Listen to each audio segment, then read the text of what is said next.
Hey guys, Ultra Prime here, and welcome back to more Half-Life 2. So yeah, next stop, Ravenholm.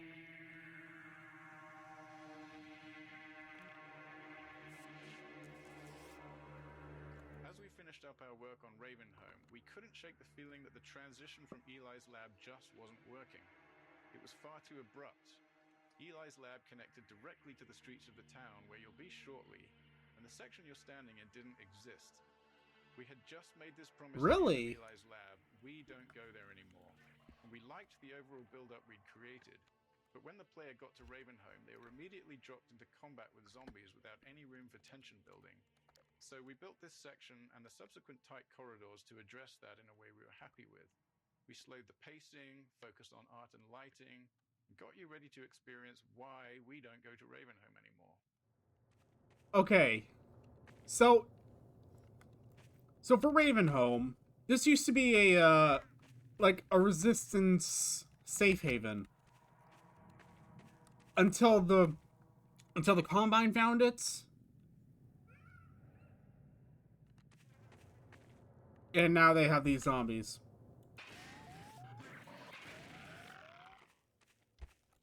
Ravenholm Gameplay Focus. After watching many playtests of Ravenholm, we knew the core gameplay of the level revolved around the gravity gun and physics. Yeah. Once equipped with that knowledge, we felt we could appropriately build the transition into Ravenholm and help the player learn and understand a bit about what the upcoming experience would be.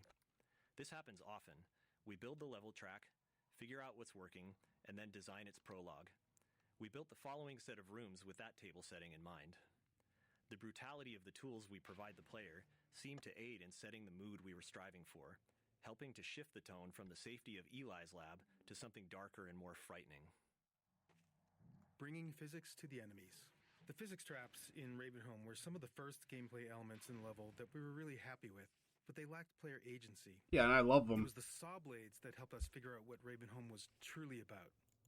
With saw blades, the player was able to bring physics to the zombies instead of leading zombies into the physics. Once we had that understanding, Ravenholm evolved rapidly. We kept combing through the map, looking for anything, especially anything unusual, that could be turned into a tool or weapon for the player. And it works because, let's see. Yeah, there's an achievement right here. You can only play through Ravenholm only using the gravity gun. Player tools. By this point in the game, players have a lot of experience with Half-Life 2's physics, but they've just received the gravity gun, which provides a whole new way to interact with the physics objects in the game. We iterated on a variety of the physics objects that the player could play with, things like saw blades, the catapults, explosive canisters, traps, spears, and so on, and honed in on the ones that worked well with the physics gun and cut the ones that didn't. Then we went about stripping the levels of ammunition items so that the player had to rely on these objects to survive.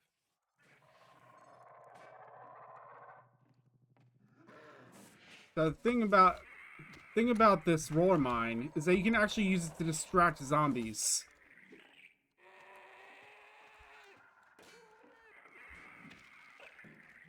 And while they're distracted,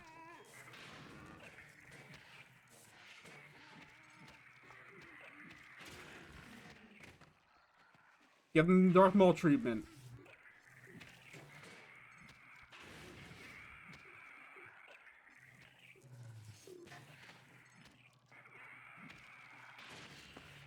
Ow.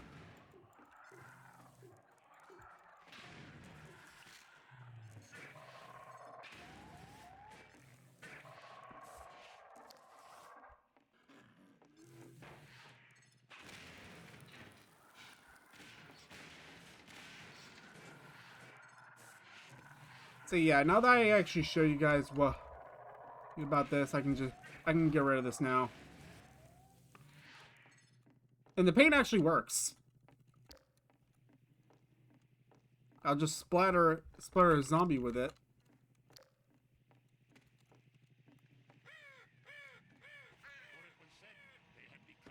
And there's Father Grigori. Contrived setups. There's a pretty obvious contrivance in a bunch of the gravity gun and physics object training. the player pulls a saw blade out of the wall with the gravity gun, and right on cue, a zombie stumbles around the corner, just begging to have a saw blade launched at it. Mm-hmm. Then the player crawls under a spinning blade trap to turn it off, and suddenly 3 zombies appear, taunting the player to switch the trap back on.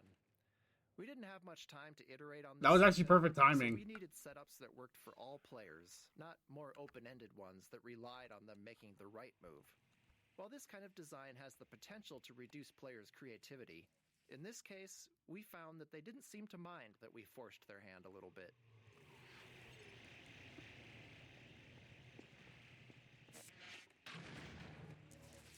Paint cans. Once we started to succeed Okay, this is in making the perfect. gravity gun and physics gameplay the core of the Ravenholm experience, we started to go through the levels and look for objects that we might have overlooked as we were busy working with the really aggressive things like saw blades and exploding canisters. One of the things we found was the paint can, and it was simple enough for us to sort of reinforce player expectations by having the paint can splatter paint on the zombies when you threw one at them. Like so. See?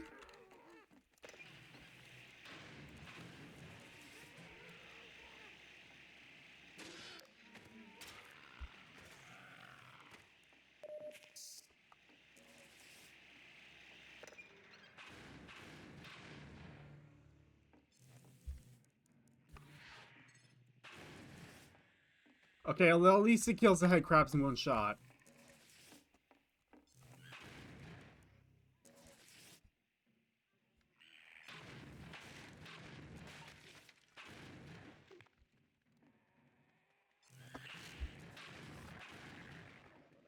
Ravenholm's development. We began developing Ravenholm early in the production of Half-Life 2, so it went through more than one full development pass. The first version predated the gravity gun, with gameplay focused on traditional zombie combat using guns and some of the physics traps. We even planned to showcase Ravenholm at E3 in 2002, but the game was ultimately unveiled a year later in 2003. By that point, we had invested heavily in Ravenholm's art, something which we generally avoid until the gameplay is fully proven. So once we went back to Ravenholm with the gravity gun mechanic in mind, we were working with a lot of pre-existing level geometry that had been designed with a very different gameplay goal in mind.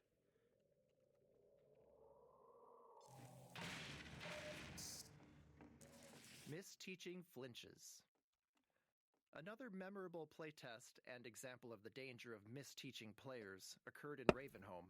One of our design principles is for the game to respond to the player as much as possible. So when designing the gravity gun, it seemed obvious that if the player pointed it at a zombie and pulled the trigger, something should happen. It was simple enough to make it zap the zombie for a tiny amount of damage, causing the zombie to play its flinch animation, which felt good and responsive. Later, we watched a playtest where the tester discovered this interaction immediately upon arriving in Ravenholm and interpreted it as a feedback that the gravity gun was hurting the zombie, which it was, just not very much. So they zapped the zombie again, repeatedly, shocking it over and over until it died. This is a slow, unfun, inhumane way to fight zombies, especially where you're surrounded by saw blades and explosive canisters. Having learned our lesson, we removed that flinch animation, even though it meant losing that interaction between the zombie and the gravity gun. In this case, it was better to not have the simple interaction, rather than give the false impression that the gravity gun was an effective way to fight zombies. Even simple principles can require trade-offs when you get into the details. Grigori Plaza. This open plaza is one of the areas that was fully detailed in our first development pass. And when we returned to it, we wanted to preserve as much of the existing art as possible while designing a new player path that used all 3 dimensions, moving players up and down, through windows, across rooftops, and between buildings. It wasn't a large space, so we had to squeeze as much track out of it as possible. And since that started as an art-focused area, it was light on gameplay, and we needed to address that playtesters tended to fly right through it. And to top that off, it was already pushing I was already our gone. performance budget with little room left for anything new. The challenge became finding small additions to slow the player down by adding threats around corners and into every nook and cranny of the level. I think this is the point where I need to take out guns. Fire trap. This fire trap was originally intended as a visual showpiece for the fire system before Or not. the level designer repurposed it as a gameplay element for Ravenholm. It was almost cut many times during development due to the performance impact on the low-end PCs because of all the overdraw involved with the transparent sprites. In the end, there was a programmer who felt that it was important enough to the gameplay that it was worth doing the work to solve the performance issues and make sure we could get it into the game. You can also do this to a zombie. Set it on fire. By the way, it's actually saying help me backwards, which is actually pretty dark when you think about it.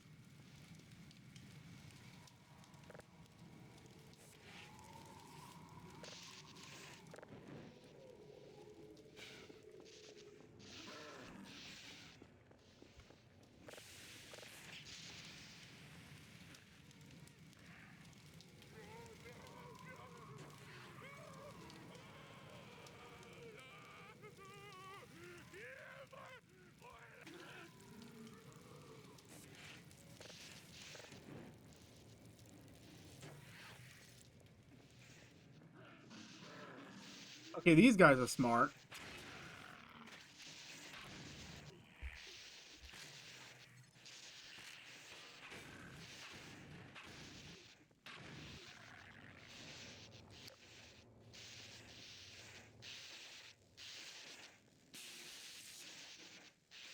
Oh, right. Now I remember. Sorry, it's been a while since the last time I played Half-Life 2.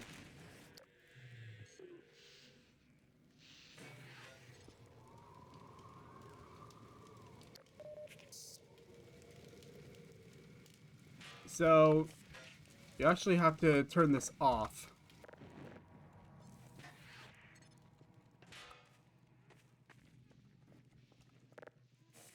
Hallway cupboards. These junk-filled hallways were a simple solution to our need to slow the player down.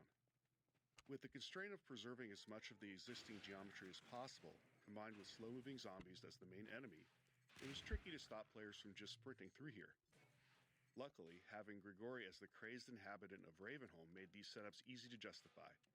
It makes good sense that he'd clog the stairwell to keep himself safe on the rooftops. In the end, Grigori's solution and ours were one and the same. Just throw a bunch of furniture in the way, because if it stops zombies, it'll probably slow the player down too. It works in Call of Duty.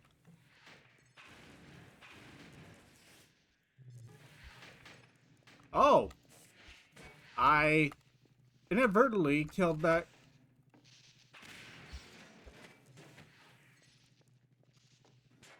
Killed that head crab. Oh, wait. There's like a lambda cache here.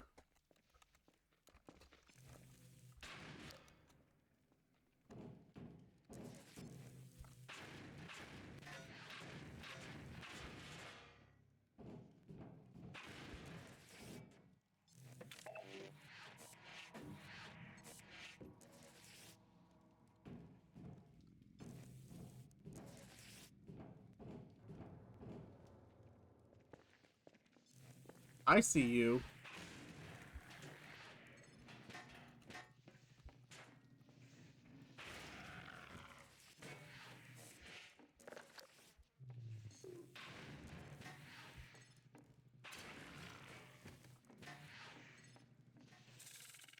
Ah, poison head crab. Poison head crabs. Yeah. This room unintentionally introduces poison head crabs. We'd spent a lot of time crafting their proper introduction later in the level, but once we saw how well they were playtesting, our excitement got the better of us, and before too long we'd scattered them throughout the level. By the time we realized they'd appeared before their intro, it was really too late to rework it. Fortunately, a tight room of poison head crabs works as decent training, because their design avoids a common issue with combat training. Typically, players are stressed and they can get frustrated if they die repeatedly without understanding why. And sure enough, we encountered that problem when trying to train the player with both poison head crabs and their source, the poison zombie. However, poison head crabs can't kill the player by themselves. So while stressful, a room full of them at least avoids that frustration. Even with all the work we did to try and make a connection between this lever and the outside electric fence in the players' minds, some testers would still flip the lever and not know what they'd done. They'd even wander around, flip the lever back on, and wander around some more. With not much time to spend on making the connection clearer, we elected to just have the lever break off. This prevented players from undoing their progress and added to the feeling that Ravenholm was an unreliable and decaying environment. Ah! Okay. I had no idea that they forgot that they did that.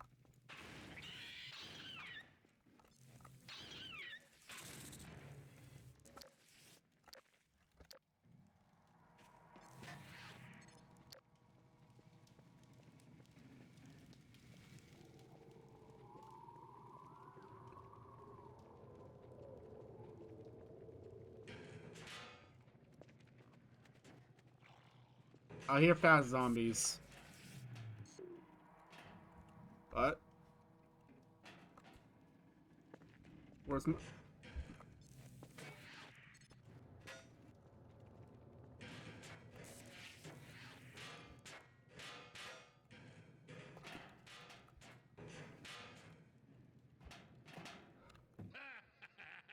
Hey. Well done, brother. Make free use of my traps, but take care not to fall in them yourself. Behind you! We all went to Ravenholm.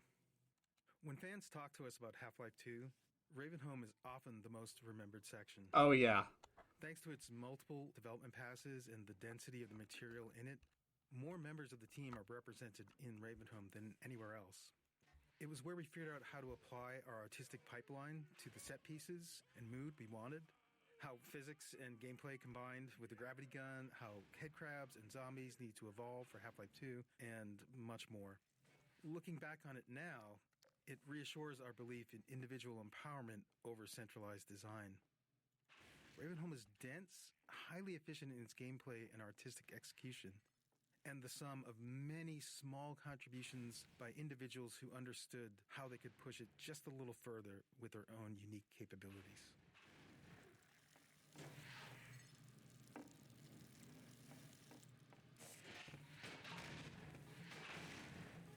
I mean, hang on. I want to check something real quick. Can it still... Can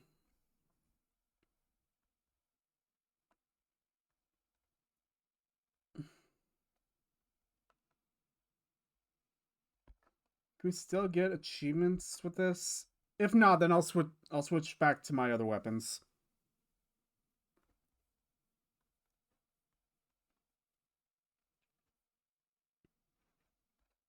Apparently, okay, so they disable achievements.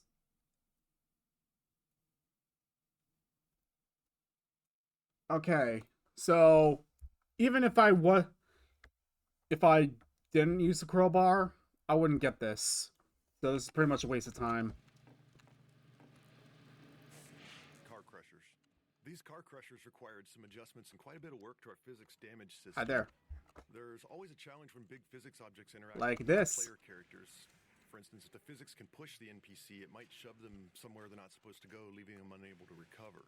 This isn't a big issue for something like a head crab, which can just hop out of a tricky situation, but for something like a zombie, it could mean they get stuck and end up helpless, flailing away in whatever gap they manage to wedge themselves into, which kind of kills the survival horror mood we're going for here. Car Crusher lifts. Getting the car crushers to lift the player was also tricky. See, the player is always being simulated by both the physics system and the game's movement system. We're here. Each time we update the player's state, we compare the results from both systems and decide which one is right, then sync them up and repeat. This allows the two systems to influence each other. Like when the player stands on a seesaw, the physics lets the board give way, or when they stand on the car crusher, it lifts them up. While more complex, this dual system approach was easier to tune than trying to handle both physics and player movement in a single system. By keeping them separate, we could fine-tune the player movement system to feel good on its own, only reconciling the two when physics was affecting the player. Don't laugh at me.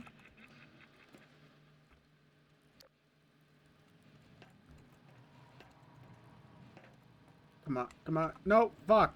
Okay,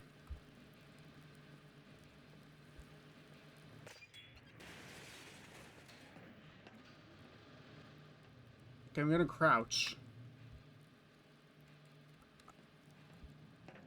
Okay, there we go. Now, there's actually an alternate way. You can actually go this way for some reason. What's the point of this?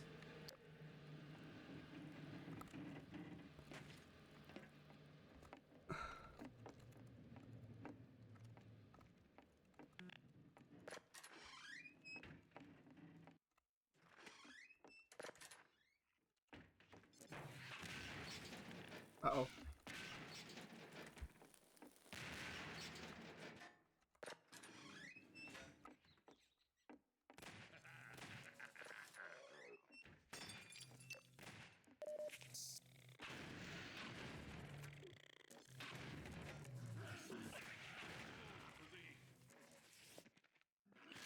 Ow.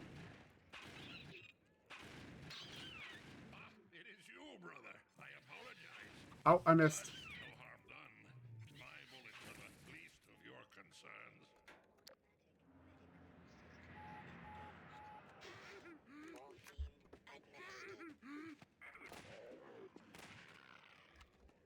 Pacing switch. Now that the player's through the training section, we can start shifting the pacing from moody, claustrophobic spaces to more combat-focused action arenas. With the player familiar with the various physics tools in the environment, we can start mixing those into open spaces and just give the player the freedom to choose their approach. And I prefer to blow up.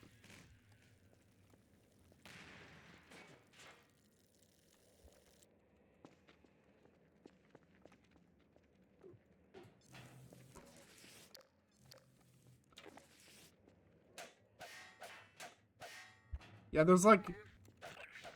Oh, wait.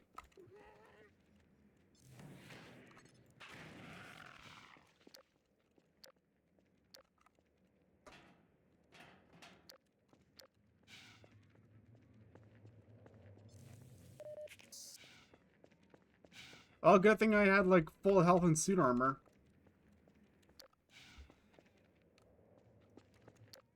I mean, technically I could use no clip. Good to get back up there. I mean, I don't think I'm supposed to be down here.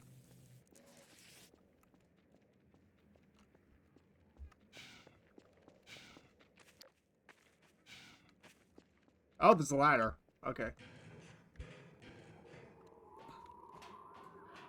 Oh, that's how I get back up here. Although they call me Christ, I care not, for thou art my helper. So yeah, Father Grigori went insane after the...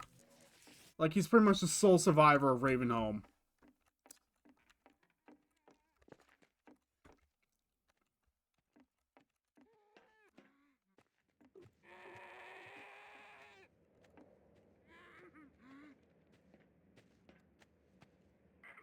Ow. So the reason why I'm using the gravity gun for this section is because it's pretty much what a Valve had intended. Where'd it go?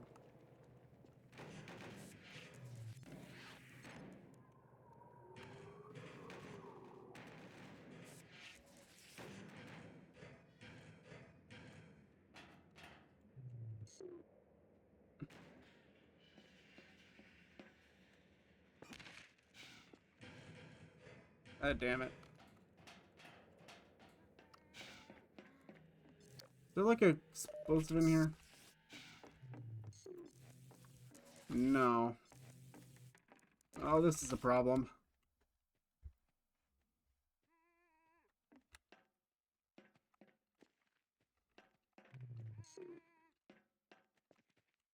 So I could... Fuck! Stop falling off, Gordon.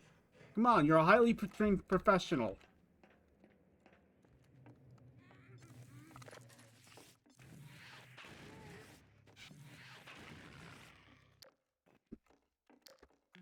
Tables and bodies. Yeah. Towards the end of Ravenholm's production, with all the major pieces in place, we went through and tried to fill out every bit of empty space with something interesting. In doing so, we had to be careful to use what we already had and not create anything new, as we couldn't risk introducing more bugs. Often, as in this room, We were trying to add new moments of gameplay, while also adding more detail and storytelling to the area. Small scenes like this allow an attentive player to think about what they're seeing and what it might mean for what they'll encounter next.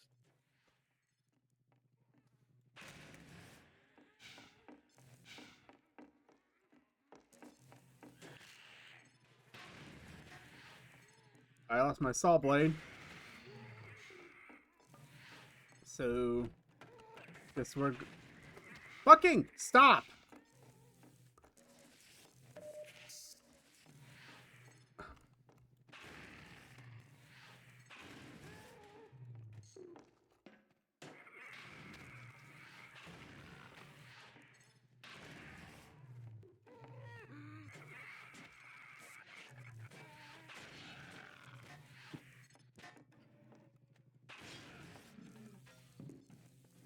Okay, time to get... Okay, there's no health.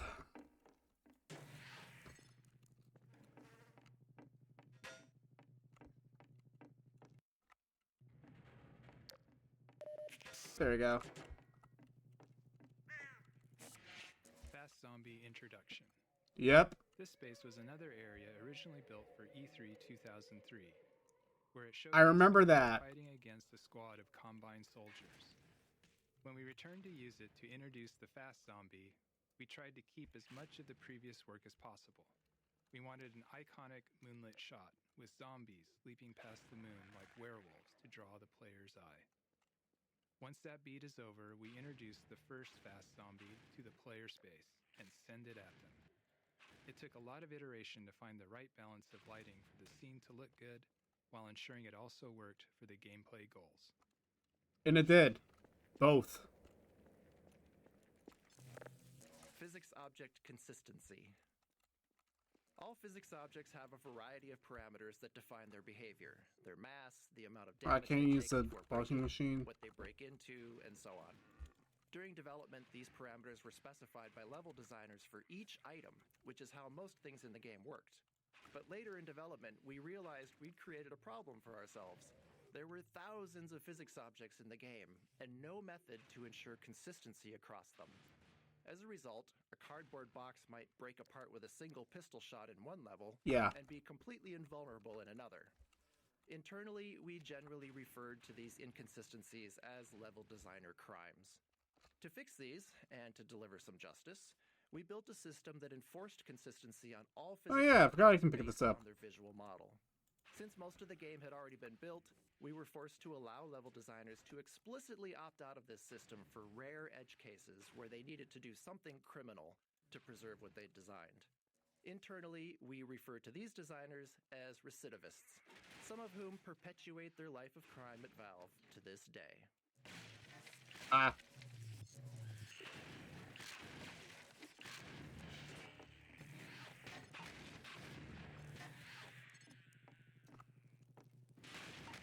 What?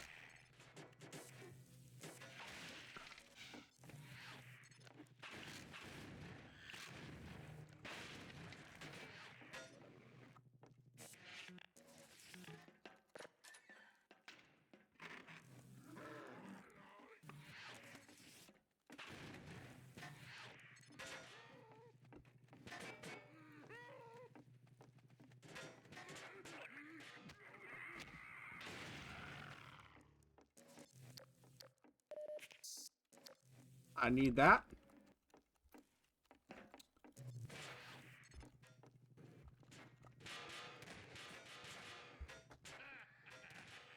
Ow.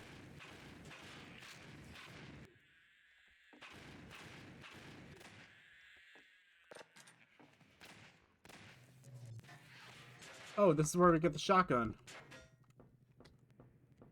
Here, brother. Come closer. You've stirred up hell. Man after my own heart. Here, I have a more suitable gun for you. You'll need it. Catch. Good. Now, keep it close. My advice to you is aim for the head. Hush. They come. There is no rest in Ravenholm. Move on and I will meet you at the church. What the?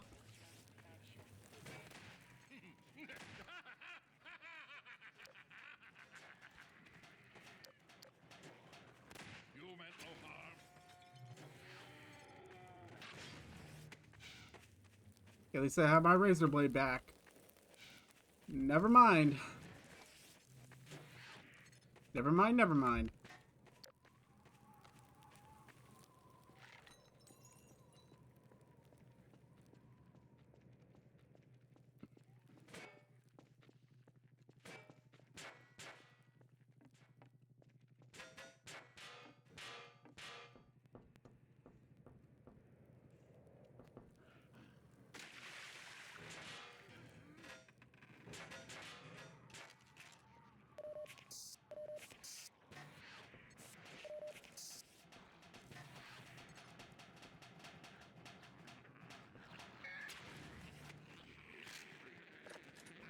Okay, I'm switching to shotgun. Sorry, Valve. I know you...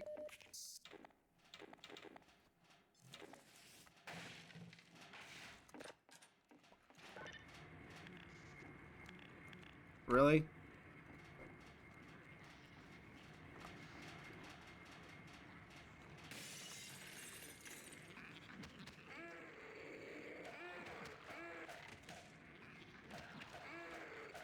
Probably shouldn't use the crowbar.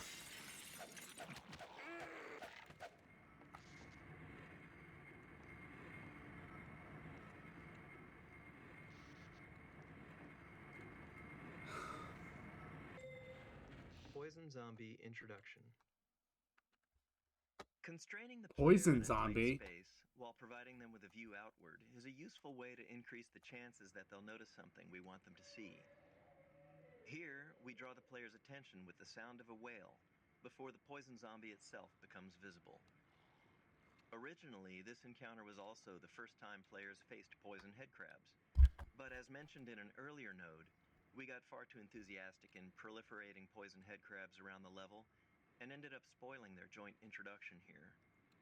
In the end, however, these first encounters worked better as separate instances anyway.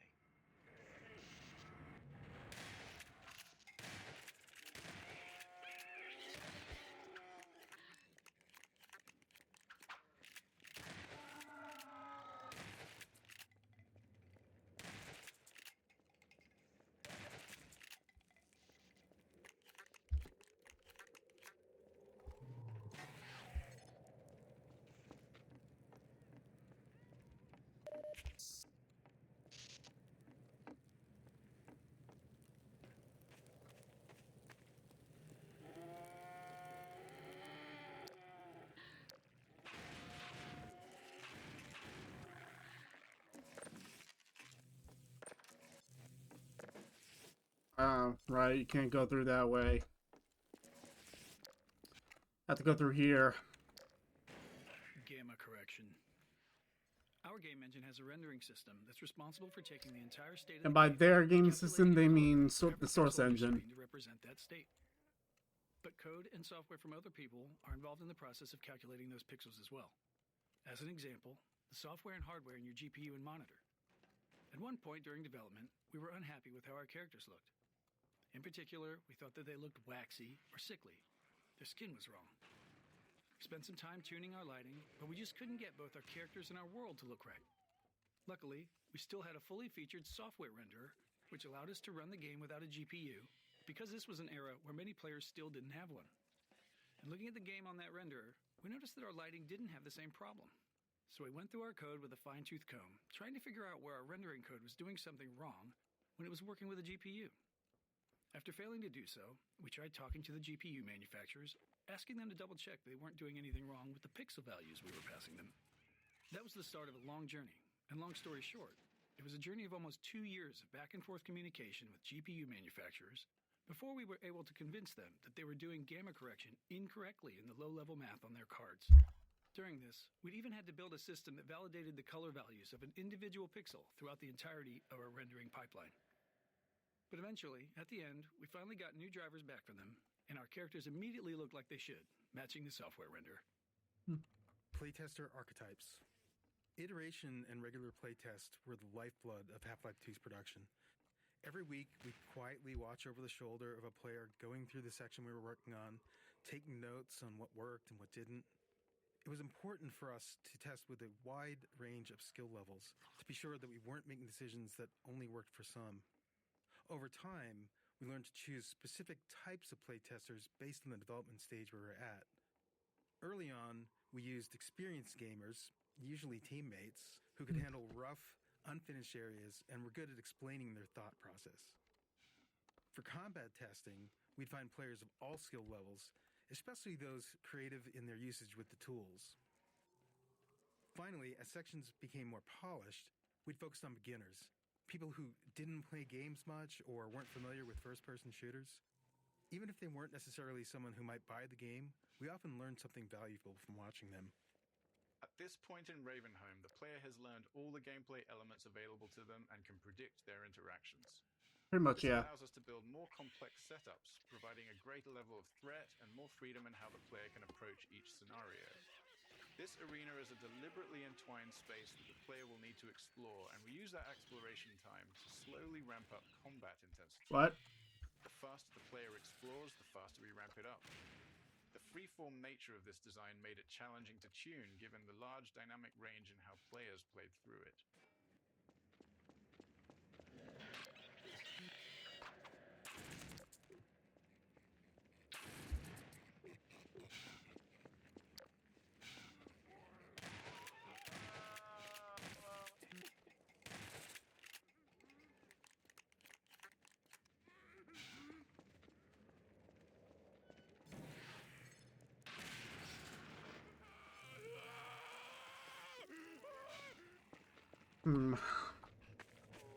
Oh, there's a zombie there.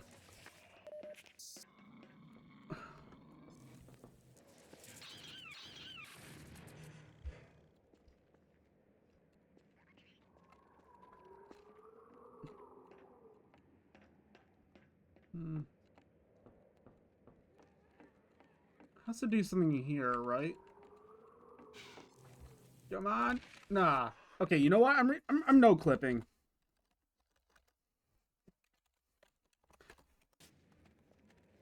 What? Do I not have cheats on? I thought cheats are on by default.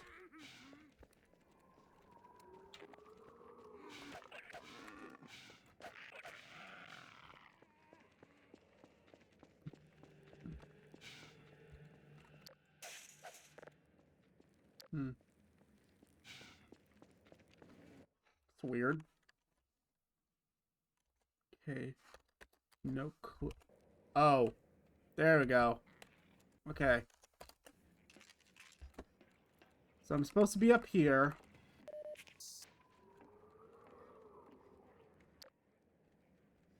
Wait, what? Maybe not. I think no worse of thee. Ow. And there goes my suit health.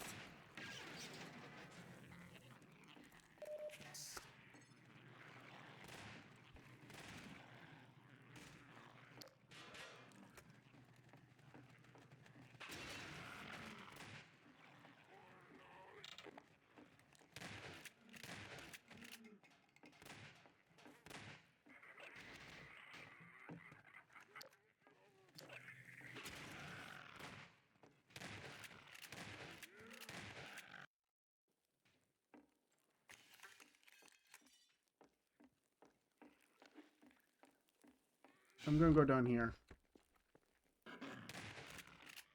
Oh, this way's open now.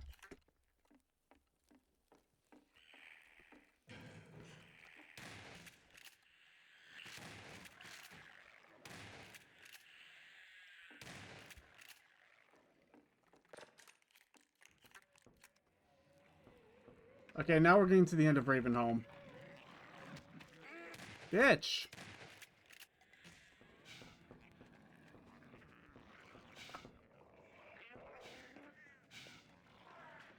Okay, I need suit armor.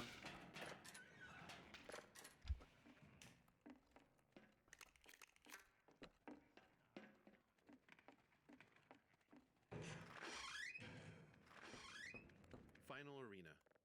When we finished the first pass over Ravenholm, this rooftop was intended to be the culminating fight. Like other spaces in Ravenholm, it had begun life as a space purely focused on being an interesting visual location. We felt it was important that, as the player left Ravenholm, they had a moment to look back over the town they had just survived and get a glimpse of where they were headed next. Multiple gameplay groups took a shot at building a fight here, but the tight geometry and performance constraints meant we never really created a finale we were happy with. Not unlike the Half-Life saga itself, it seemed as if Ravenholm was destined to not have a real ending.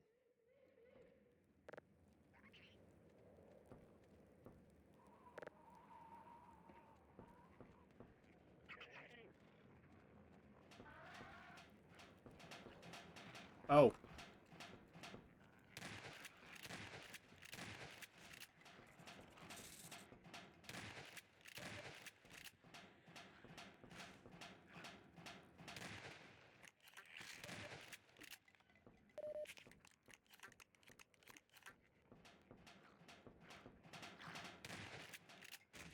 I can shoot him down there. Uh-oh. Fuck.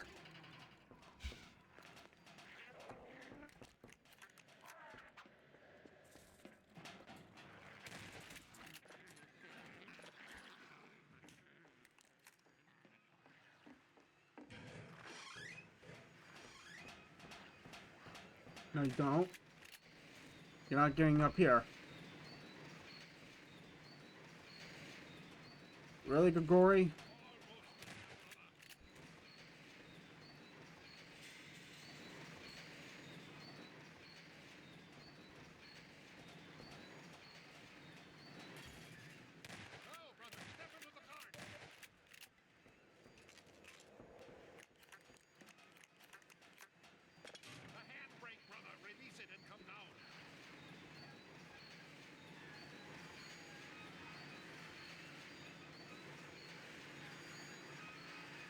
Okay.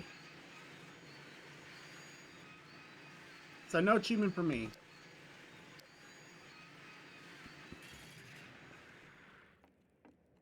Greetings, brother. And so we meet at last. You are to be commended for avoiding my traps. The work of a man who once had too much time on his hands and now finds time for nothing but the work of salvation. I suspect you have little wish to remain in Ravenholm, so I will show you to the mines. As for me, a shepherd must tend to his flock, especially when they have grown unruly. Follow me, brother, and tread lightly, for this is hallowed ground.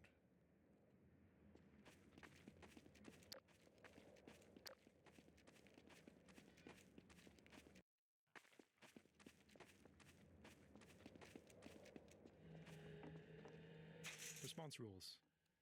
We knew early on that we wanted a lot of dynamic dialogue in-game, so we needed a system to handle it effectively. We aimed for a system that allowed sound designers to add and tweak lines without involving programmers, made the dialogue tightly responsive to the game's state, and minimized repetition. With these requirements, we created the response rules system. Whenever a character speaks outside of a choreographed scene, this system determines which line to deliver. Rather than picking up lines directly, character AI is constantly flagging opportunities for speech whenever a relevant event happens. Spotting the player, getting hurt, firing a last round in a gun, encountering overwhelming enemies, and so on. With each opportunity, it sends the response rules system a packet of data about the game's current state, and the system returns the most fitting dialogue line, if there is any. This setup allowed our sound designers to create a detailed decision matrix for dialogue. For example, a character might have a different set of lines for announcing a reload while under fire versus after the end of a fight, or if only one ally is left standing, or if there's a strider in sight, etc.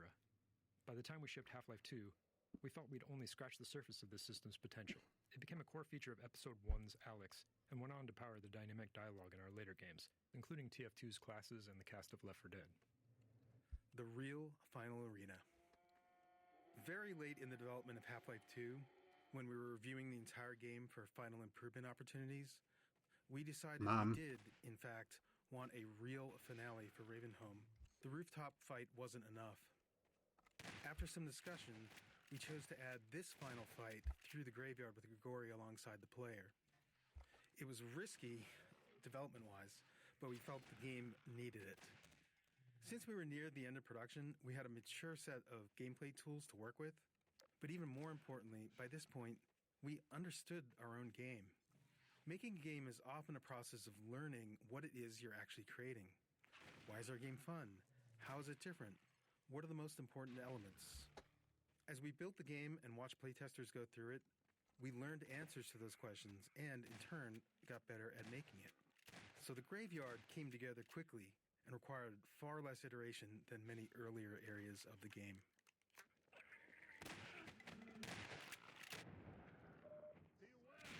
Ow! That was a mistake. Nothing worse for you. I remember your truth. Ow!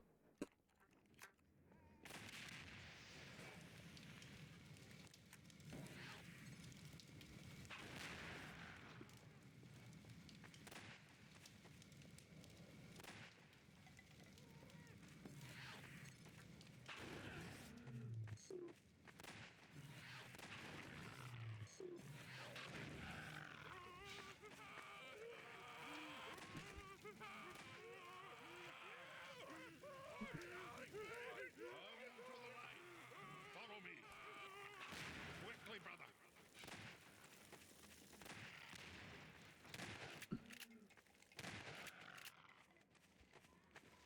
Oh, fuck.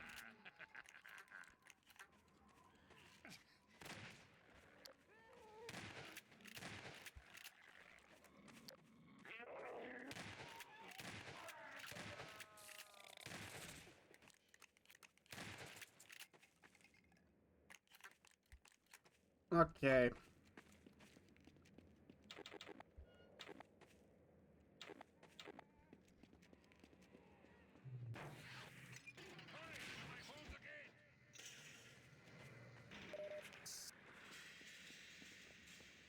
Farewell, brother. I fear I deliver you to a darker place. May the light of lights illuminate your path. Look to your own salvation.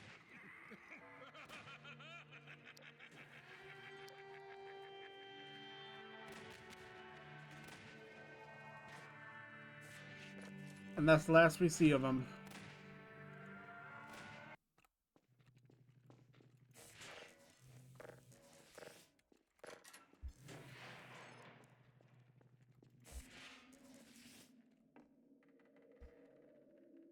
The complex route the player takes to safely navigate this mine shaft gives them plenty of time to see what's waiting for them at the bottom. And surprise, it's What? head crabs. Honestly, it's often head crabs. But in this case, it's poison head crabs, which are fun by themselves, but a real riot when you add fast head crabs into the mix. These two guys make a great combination. Neither is particularly dangerous on its own, but together they're incredibly lethal. Once poisoned, a single hit from a fast head crab is enough to kill the player. And this is what biologists call symbiosis. At least that's what we think.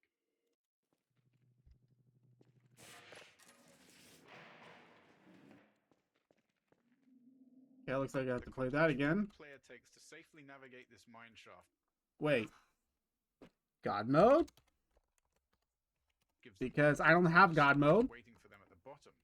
And surprise, it's head crabs. Honestly, it's often head crabs. But in this case, it's poison head crabs, which are fun by themselves, but a real riot when you add fast head crabs into the mix. These two guys make a great combination. Neither is particularly dangerous on its own, but together they're incredibly lethal. Once poisoned, a single hit from a fast head crab is enough to kill the player. And this is what biologists call... You know what? Keep bind. Wait, do I have anything bind to be? At least that's what we think. No.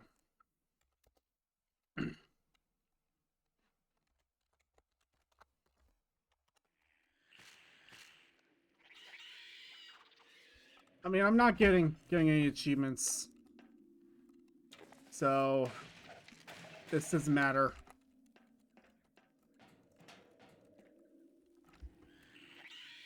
Now we go this mine shaft.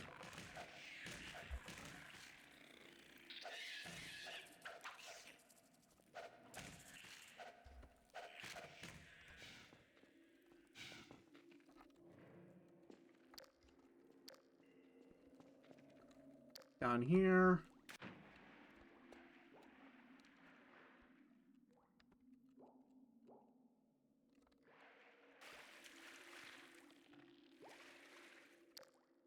Oh.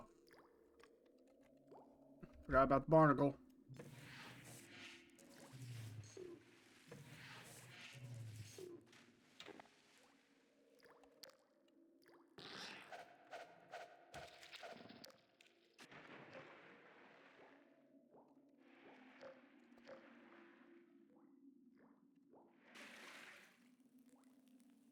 Wait, isn't there like a...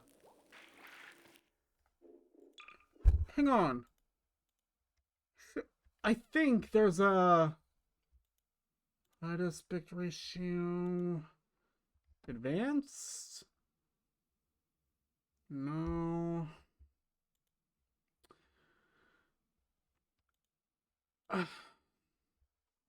Hmm.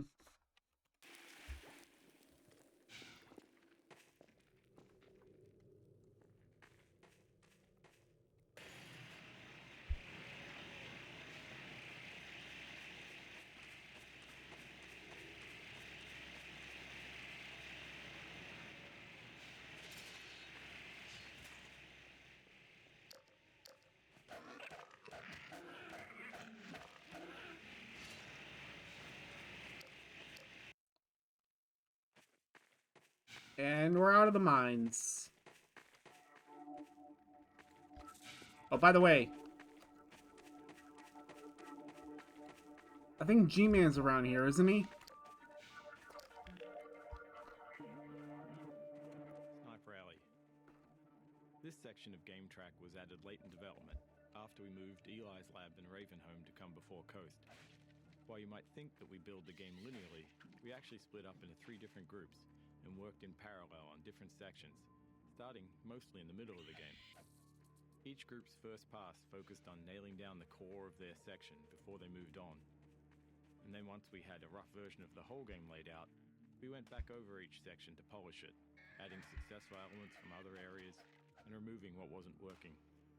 In some cases, such as in Ravenholm, entire sections were moved. And then, after Ravenholm was relocated, we needed a new piece to connect it to the coast, which is the area you're entering now.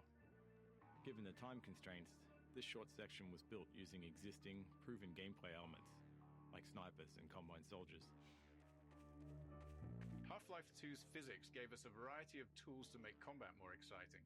For instance, when enemies miss the player, we subtly redirect their shots toward breakable objects nearby, adding mayhem and creating that action movie feel. We also employed physics to add hints. We created what we called ragdoll magnets across the game to make enemy corpses fall in interesting and dramatic ways, such as off ledges or into the path of a train. And this would be the Combine Soldier. So we need a grenade.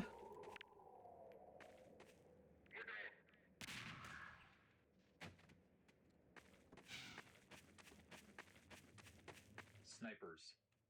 The Half-Life 2 team was never very large, so we were always looking for ways to create new gameplay without high asset production costs. The sniper is a great example. It has no actual model, just a laser beam, so it required no art or animation support. When it dies, it simply spawns a Combine Soldier ragdoll and launches it out the window. Despite that simplicity, we got a lot of unique gameplay from it. We were especially happy with how it interacted with the physics objects in the game world. Players are used to exploiting explosive objects near enemies, so it felt fitting to have an enemy that flipped that dynamic when the player was in cover.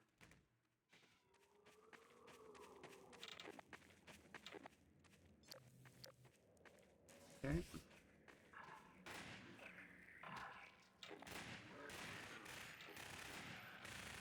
I have one too.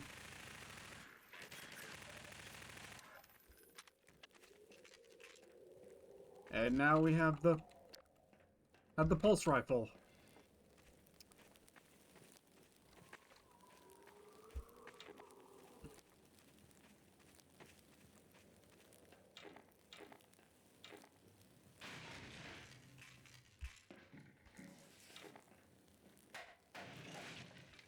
Wait, can I not? Oh, it's full.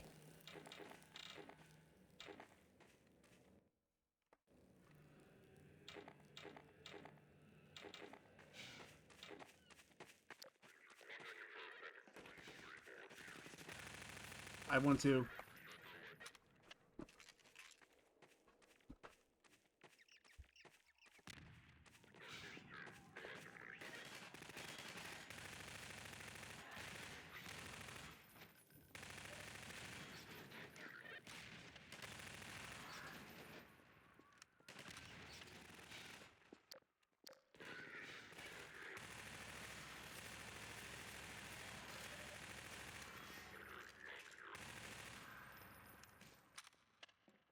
Who's hurt?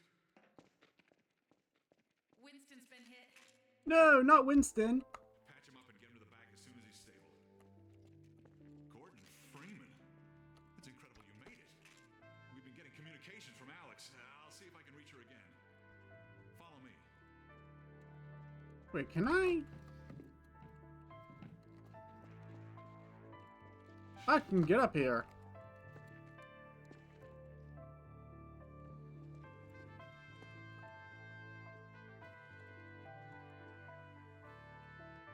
It's Leon. We're all clear. And I've got Gordon Freeman. Dr. Freeman, you're kidding. Look, I've been on the line with Alex. Her father's been captured. Over here, Dr. Freeman. Eli Vance is indispensable to the liberation.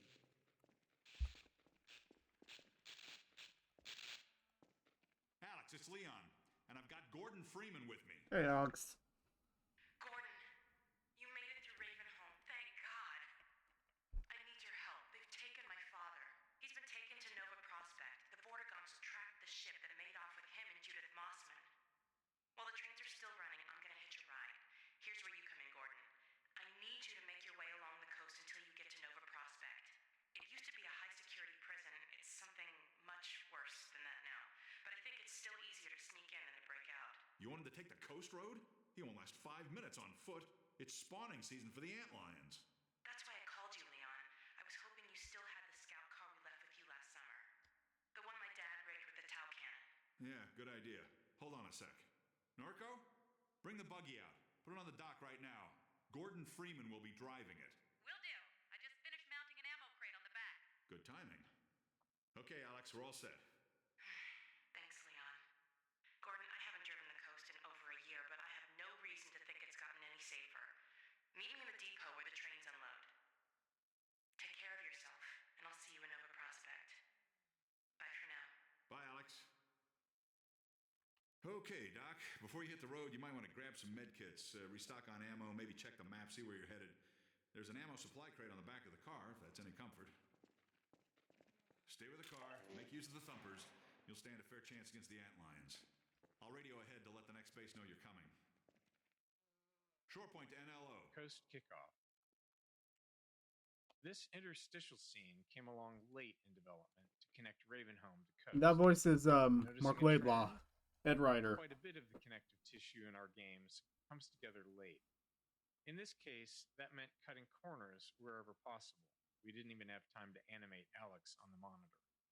These kinds of scenes are Oh, always so a that's challenge to make why choices, Alex was and we didn't succeed with this was one. like that in the It's a good example of what happens when NPCs are treated like signposts for that. without adding character to them or the scene.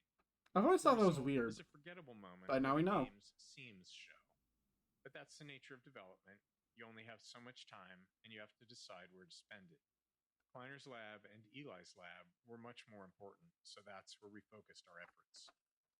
So Point to New Little Odessa. So- Come in, Odessa. Do you read? So Alex was meant to actually be animated here, but they had, but Valve had to like cut it to save time.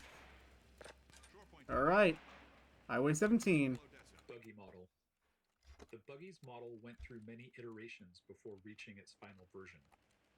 We cycled through designs that satisfied both our artistic and physics simulation needs, but then hit an unexpected issue. Many playtesters, even experienced FPS players, were getting motion sick while driving it. Along with some simulation tweaks, we discovered that altering the Buggy model helped. The more the model obscured the world, the worse the motion sickness became. So we began stripping away parts of the model, removing more and more of the body until players stopped feeling sick. In particular, being able to see the ground through the missing undercarriage made a noticeable difference. Buggy introduction. We wanted something more engaging for the Buggy's introduction than just having the player hop in and drive away. The crane helped with that. Crucially, we needed players to learn how to recover. Is there a way to add off coast? Force them into that situation. Training under pressure is always tricky. We wanted to emphasize the outline infestation as the reason to stay inside the Buggy. So we kept the outline threat active and provided a couple of citizens on mounted guns for support. A small bonus, players also get the experience of being lifted by the crane just before they'll get to operate one. Good, here we go. All right.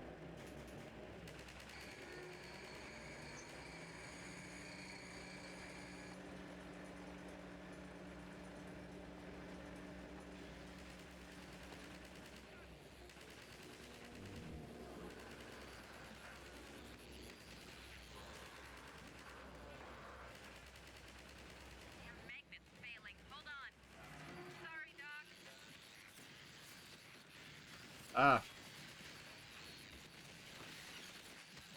Buggy training course. This training section was designed to let the player play around with her buggy. At the time Half-Life 2 was released, this level of physical simulation in a vehicle was novel, so we wanted to give players ample opportunity to experiment with it. The player has also just left the tight confines of Ravenholm, and we liked giving him a contrast and reward of being able to move quickly through a large space, feeling safe inside of it. We made sure to require a turbo jump to get out of this area, which doubled as a test to make sure they'd reached a level of comfort in their driving, and also ensured that they didn't leave their buggy behind.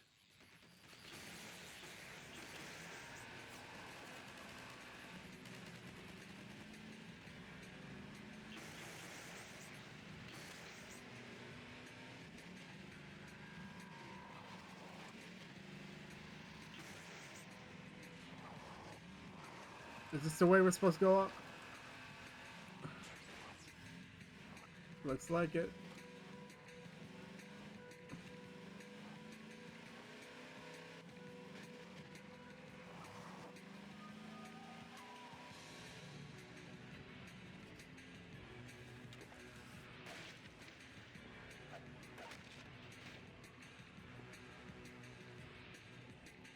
Transition tunnels. Building the coast required us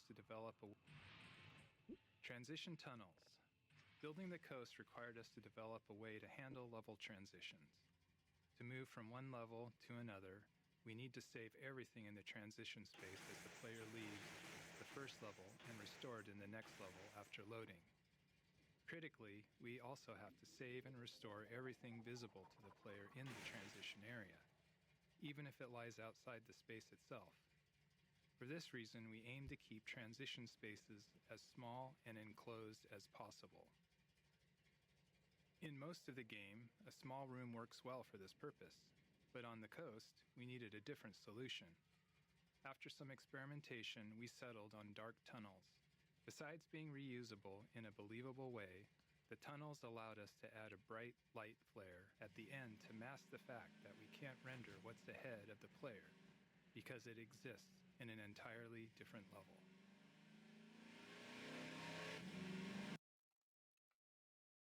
And this is what they meant. Buggy sound engine. The audio for the Buggy was Kelly Bailey. because we wanted to feel like a really powerful so he that's driving along at so super high he's speed, not just composer, he's the map's he's not like really big enough to support that. the main sound guy. Leave first I don't know the name and of it. Has a top speed of maybe 35 miles an hour. Now, in our defense, 35 miles an hour is still pretty fast, especially back in 2004. In addition to the speed, the driving inputs are really simple. So with a keyboard as your target input device, the player's controls are basically binary. So the buggy's either accelerating or not accelerating, it's turning fully in one direction or not. So essentially, we need to create all this audio complexity to represent a simulation where the complexity doesn't actually exist. So we build a fake engine for the buggy's audio. It's got its own transmission, and we combine the player's inputs with data from the physics simulation. We measure the torque on each simulated wheel, whether it's spinning or making contact, and we create a set of looping sounds and then carefully blend between them as the fake engine shifts gears in response to the wheel data. And we just basically kept trying different things. We added more complexity. We did some fine-tuning until the buggy just feels more fun and sort of rewards you for that feeling of going fast. And most players, they don't really comment on it other than saying the buggy sounds good. And to us, that's the success, given the amount of craziness that was going on under the hood. Thumpers. Thumpers. Whenever possible, there's a lot of value in players feeling like they figured something out on their own. It makes the world feel more alive, rather than just a series of gameplay elements lined up for the player. If we can accept the risk that some percentage of players might miss an element entirely, we can take a more subtle approach. We took this approach with Thumpers, designing setups that players are likely to encounter, but aren't forced to engage with. There are plenty of visual and audio cues, as well as inline reactions, to help the player understand what's happening. It doesn't guarantee all players will figure it out, but playtesting showed that most did. Okay. Next. Antlions. With the player driving the buggy throughout the coast, we needed a pervasive enemy that could justifiably appear anywhere and act as a constant threat to keep the player in or near their buggy. Antlions spawning from the sand were the perfect solution. Their high mobility allowed them to keep up with the buggy for short bursts, unlike our humanoid enemies. Plus, they were very satisfying to run over. Oh, yeah. Coast. We wanted a wide open section of the game for the buggy, but we still needed a way to constrain the player's movement. Choosing a coastline gave us a natural boundary along one side of the map while still feeling open and expansive. It also helped visualize the effects of the Combine's extraction of Earth's resources. Playtesters still tried to swim out to sea, so we added leeches to deter them. The leeches couldn't be a real avoidable enemy that players felt they could fight, so they're a bit magical. Players generally understood that they were pushing the game's boundaries, so we didn't overdevelop them.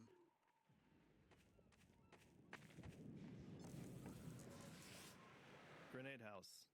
A lot of a Half-Life game is about giving players slightly novel combat experiences around each corner, even if they're just small tweaks on previous ones. They don't all have to be skill-based challenges. Sometimes they can just be fun moments where the player gets to enjoy themselves. This Grenade House is one of those moments, with the twist being that we've inverted the usual setup. Instead of letting the player drop grenades on enemies below, we've put the enemies above. The unlimited grenade box is a somewhat clumsy way to encourage players to engage with the scenario, but its invulnerability also ensures the players can still climb up to the floor above, even if they've blown up everything else.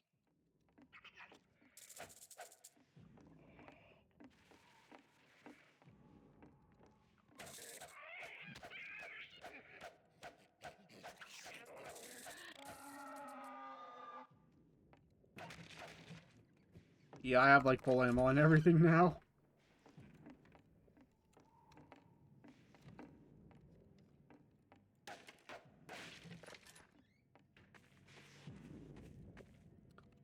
So, with the buggy, it actually, the way it looks, it fits perfectly.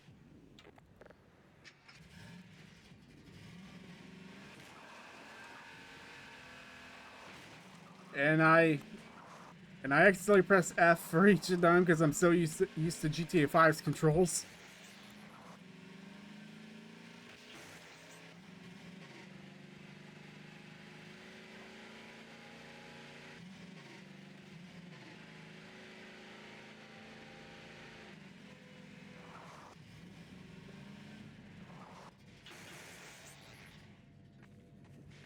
Antlion design.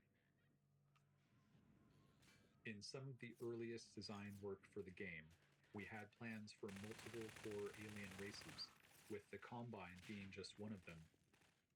One of the other races was a religious insectoid species, and Religious? antlions were part of that. Later, as we developed Coast, we started viewing them more as pests that came through the Zen portals, along with head crabs and other creatures.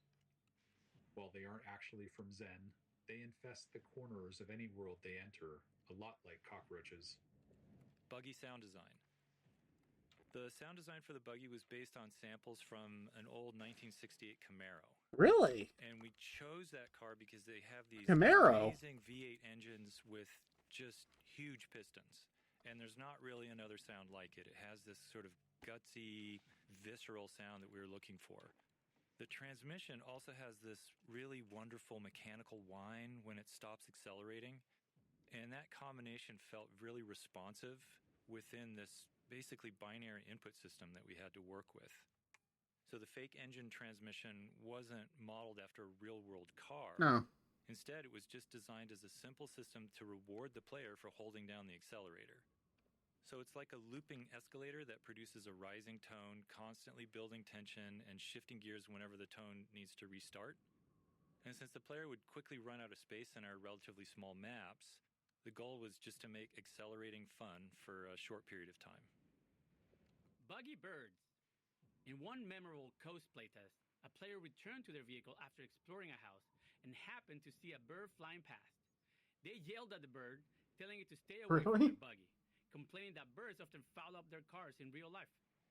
In our post-playtest discussion, we realized that this was the first time we'd had objects separate from the player that the player actually cared about. We saw it as an opportunity to explore, so we built a system to deliver the moment that playtesters feared. When the player leaves their buggy alone for a while and is out of sight, we spawn a seagull at a random location on the vehicle frame.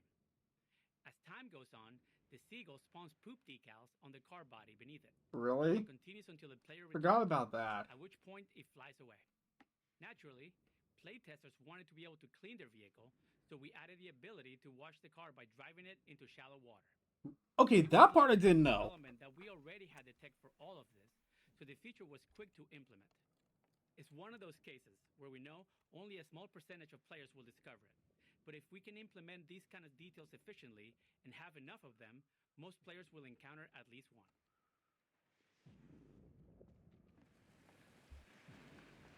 Open world loot. The openness of Coast introduced a new problem for us in how we distributed item rewards. In a Half-Life game, we typically reward players for exploring. If you see the way forward but notice something off to the side, there's probably something useful if you take the time to search. When we first started playtesting our coast maps, we tucked rewards away in the corners of the outdoor areas. However, this led to a worse experience with the buggy. The wide open spaces meant there were always lots of small areas that looked like they might contain something, and players kept stopping and getting out of the buggy to search. It became tedious and interrupted the fun of the level. So, we removed those scattered rewards. But this raised a new problem. How do we tell the player when it's worth getting out of the buggy? After some thought, we established a rule. Any kind of human construction would always come with gameplay content and exploration rewards, while purely natural areas would be left empty. We couldn't tell players this directly, but it aligned well with their natural assumptions, and we reinforced it consistently with areas like this. Like there's G-Man.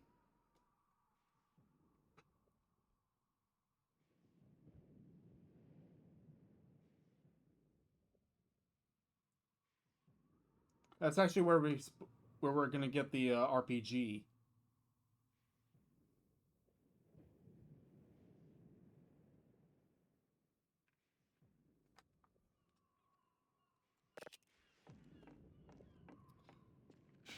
So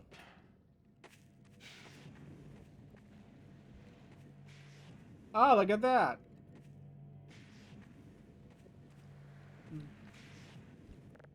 Now, I want to see this detail of driving in shallow water. Water cleans it.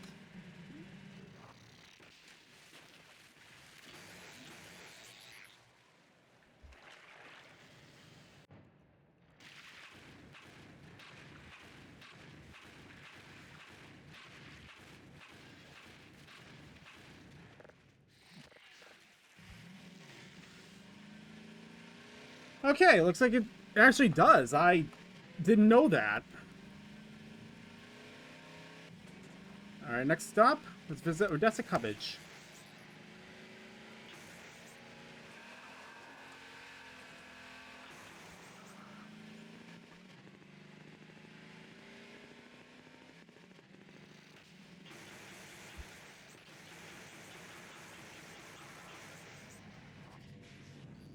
Boathouse. In Half-Life 1, we discovered we could get a lot of value from scenarios where different AI enemies fight each other.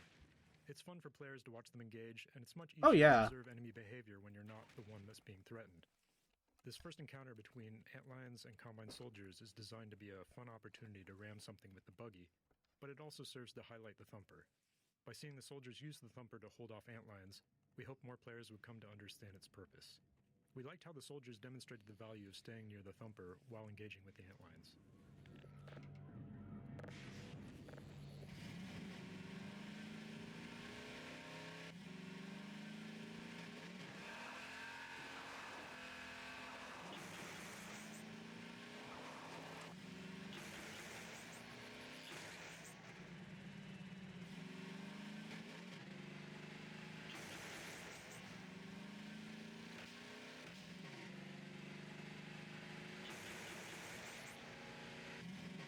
I think there's like a mod where if you like go into the water, it transports you to the Lost Coast level. So I think it would be really cool if Valve actually done that.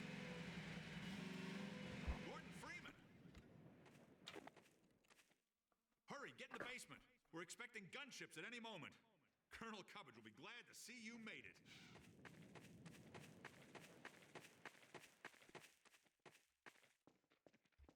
This steerable rocket launcher is our best bet for taking down a gunship.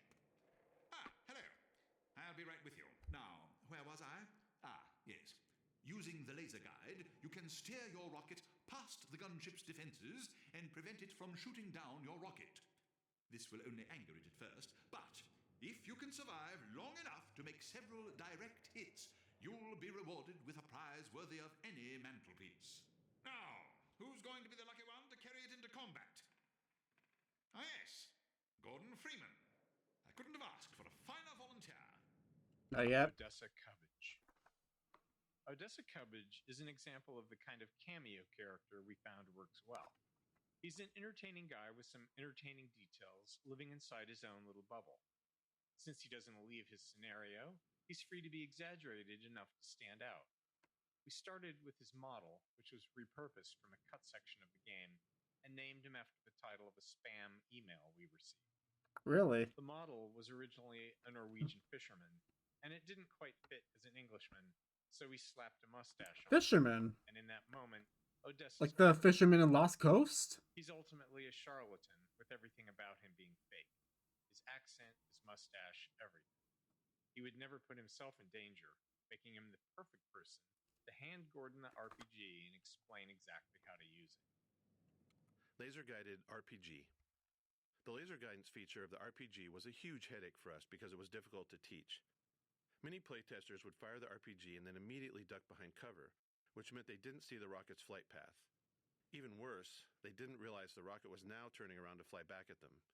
We tried various HUD elements and laser dot indicators to help, but found I want to see that failed compilation. We made as many small improvements as we could, like emphasizing the feature in Odessa's speech and enhancing the audio and visuals around how the gunship shoots down direct RPG shots. While these changes helped some players grasp the feature, we never reached a point where we felt confident that almost everyone understood it. We even considered cutting the feature entirely, but gunship combat without it was much less interesting. The laser guidance forced the player to keep the gunship in sight while the rocket was in flight, but that also meant the gunship had line of sight back, creating a tension we loved. Colonel Odessa Cubbage at your service. Oh, the laser sight's new. I don't remember having that. Having that in the base game. No, you won't.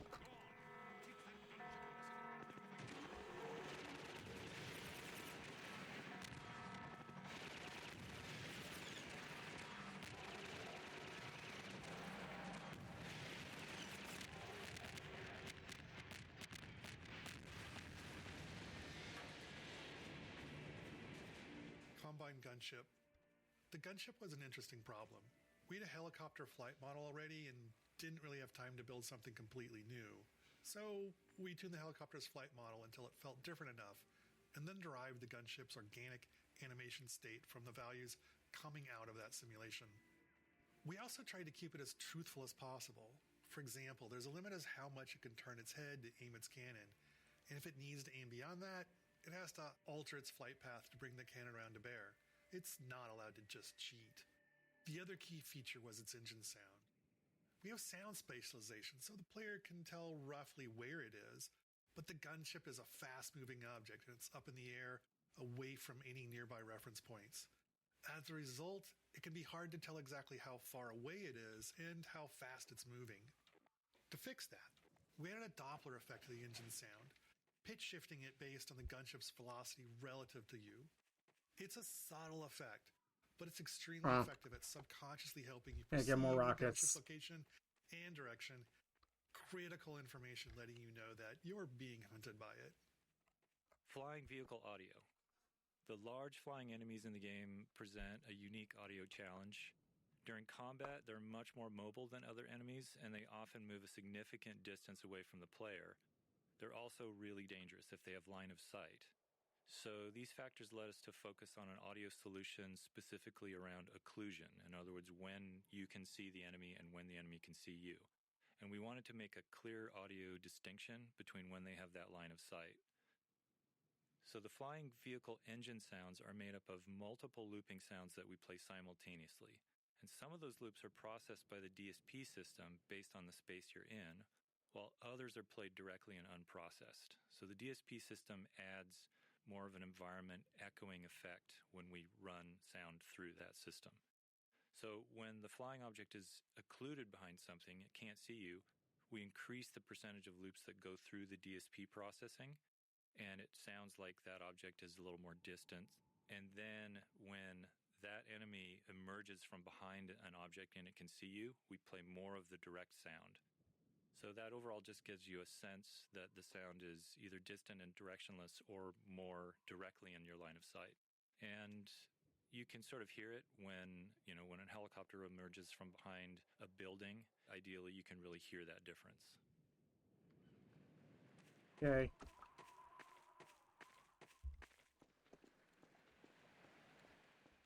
Well, that's that. I gather you've disposed of that gunship, Dr. Freeman. Your reputation, sir, is well deserved. Taking down Apache choppers. Immediately, so that you can drive on. I understand that Dr. Vance is in great need. Use extreme caution when approaching the bridge.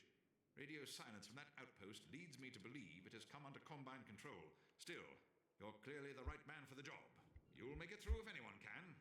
Farewell. And please tell Dr. Vance that Colonel Cubbage regrets not having been able to rescue him in person. The Freeman must now hurry on. The Eli Vance is held. Not yet, I'm exploring. Is there a reason? Yeah, exploring. NLO to Lighthouse Point. NLO to Lighthouse Point. Come in. This is Colonel Cubbage. Come in, please.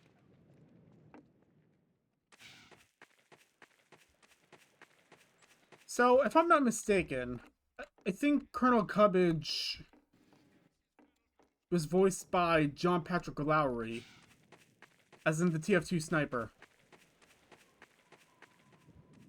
Get your car, Doc. You won't get far on foot. Yeah, I will. Drive safely.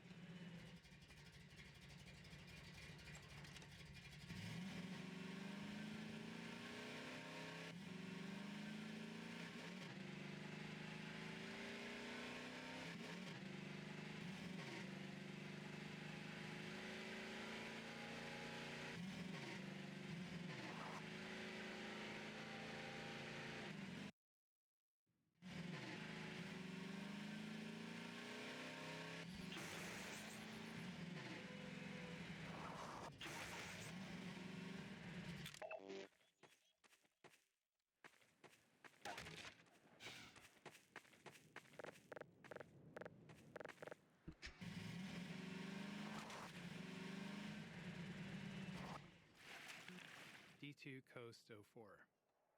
This map was actually the first area of coast that we built, before the crane and other elements existed. The drained seabed and rusted ships were some of the earliest pieces of art direction we developed. Years later, we showcased the map in our 2003 E3 demonstration, though much of the gameplay was still being figured out at the time. As a result, when we began building out the entire coast section, that demonstration became a useful vision for us to work toward. Audio over distance. The large-scale spaces in the coast maps led us to seek an audio solution for how sound changes over distance.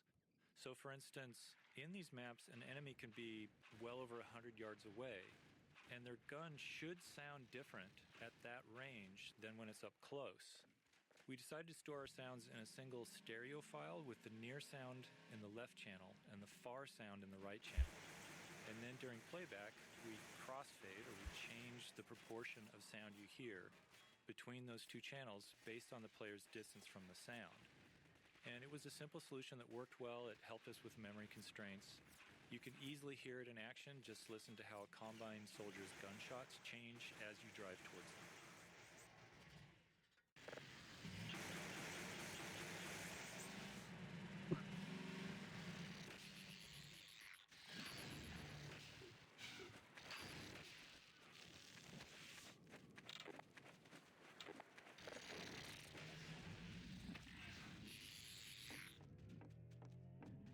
We wanted the buggy to be more than just a means of travel, so we decided to attach a gun to it. We chose the Tower Cannon, a Half-Life 1 weapon we liked but hadn't found a place for it in Half-Life 2.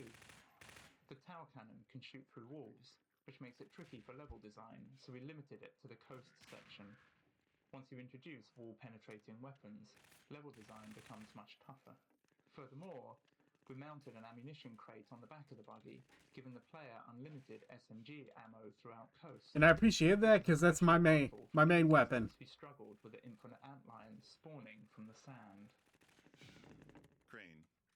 The crane took a lot of fine-tuning to get right. Something that needed to generate so much physical force was always risky, given the limitations of our rigid body physics and destruction technology. For example, the magnet was never going to fully meet player expectations for something with that much mass. But because the crane was stationary, we could carefully choose everything within its range and fine-tune as needed. Fortunately, most players didn't seem to notice its rougher edges, likely because of the sheer novelty of interacting with something like it in a vaguely realistic physics environment.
Okay.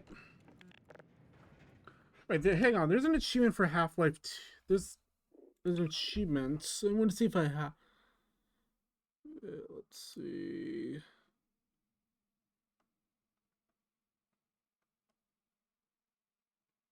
No.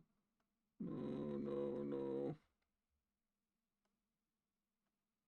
Yeah. OSHA violation.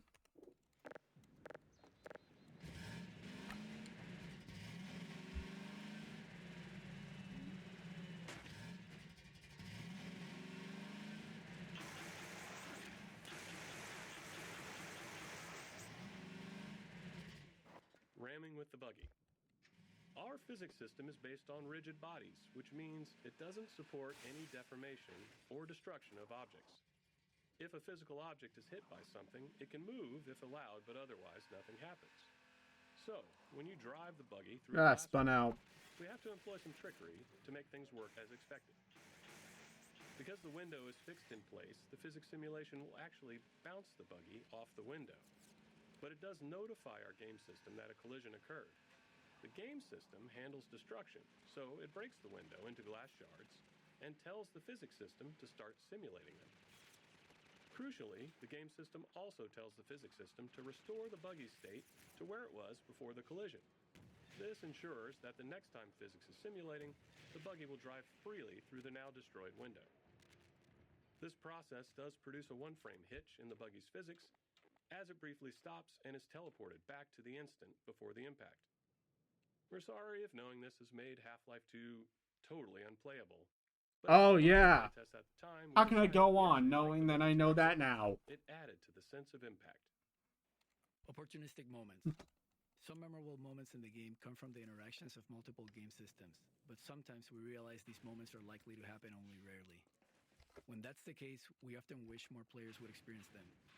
There's a tension here. The more we know players will encounter something, the more effort we can put into it. But if it feels too artificial, the moment can come across as forced, and players may not respond as positively. The gunship cinematic death is an example where we nudge things a bit, trying to increase the chances of a memorable moment without being too obvious. The design of this area and the gunship's flight path make it likely that the player and the gunship are in the right spots when it dies.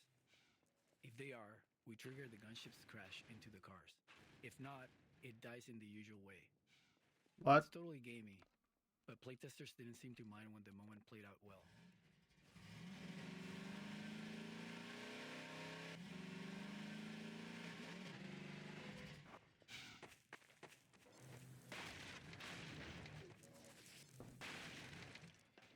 I don't need that. I've got mode on, so shouldn't matter. I should replay this.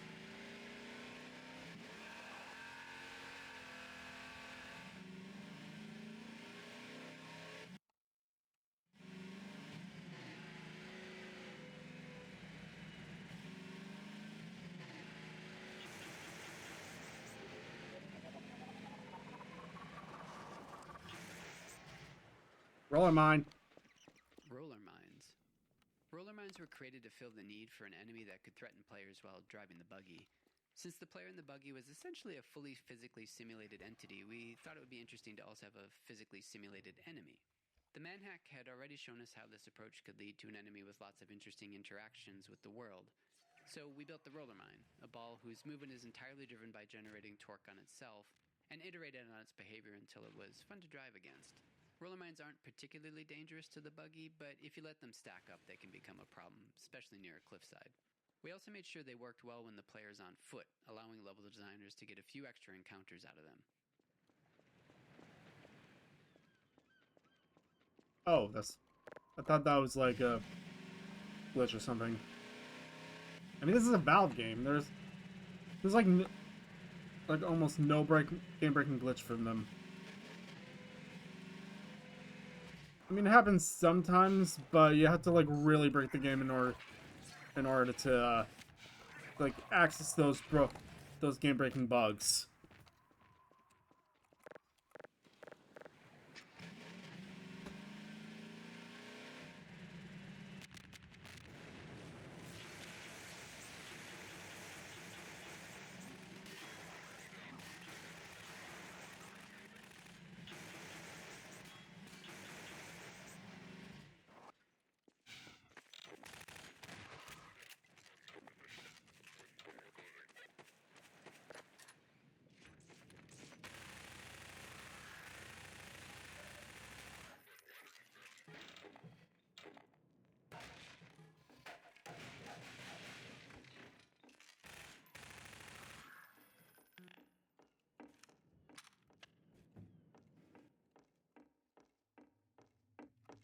Ambush.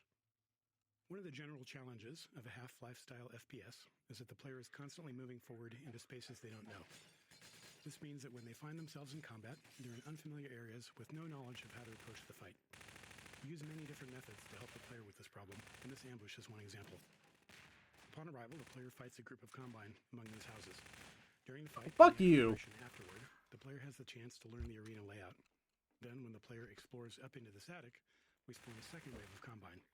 In that second fight, the player now has the advantage of knowing the layout, allowing them to make more tactical decisions in defending against the ambushers.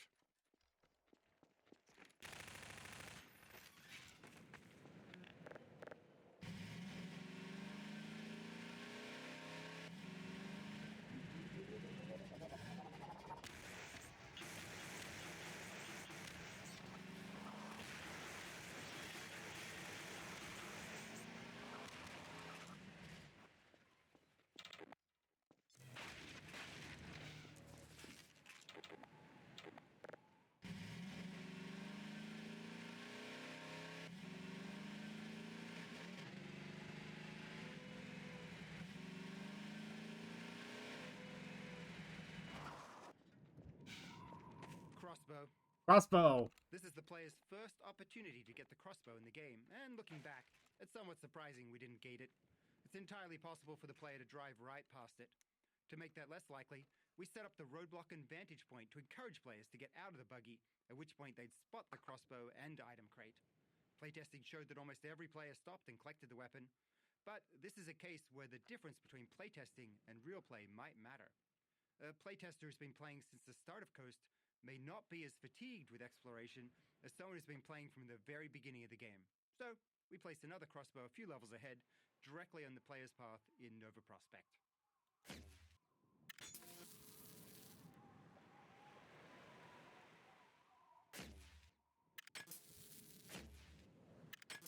I'm a horrible sniper.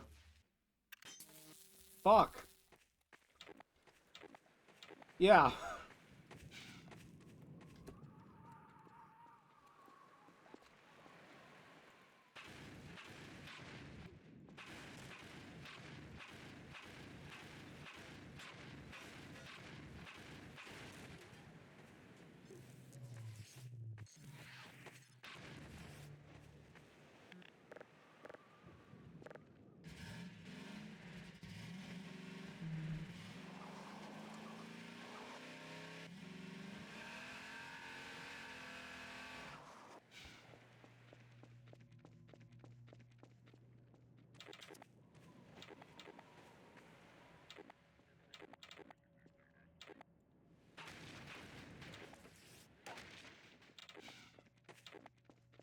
I hear you.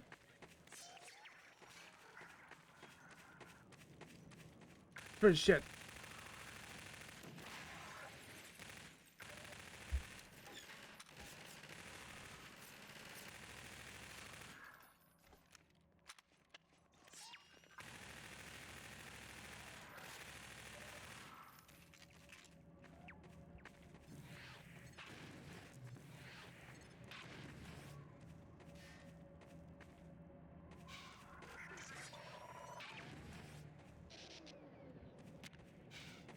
Gas station.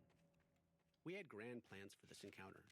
We envisioned building a gas station that the player would fight around, likely igniting the gas tanks and setting fire to everything. We imagined the player driving away from a raging fire, but budget and performance were harsh constraints in 2003, and the station had to keep getting smaller and simpler to fit into Coast's large levels. Our plans for a dynamic fire system didn't materialize, and building it no longer made sense. There's always a limit to how much work we can justify for a single encounter. In the end, the only remnants of our original vision are the explosive gas tanks. Oh, I never noticed this.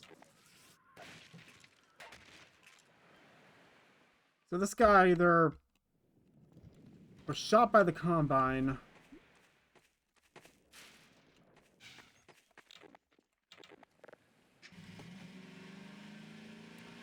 or he shot himself.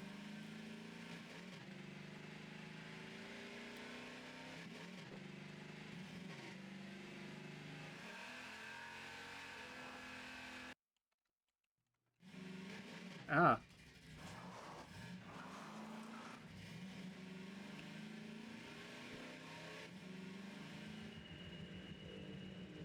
Okay. Now we're at the outpost. Area portals. One performance challenge we faced in Coast was handling wide open spaces that included buildings with highly detailed interiors, or at least they were detailed by 2003 standards. When the player was outside, we wanted to allocate as much of our budget as possible to rendering that space, without losing resources to the building interiors.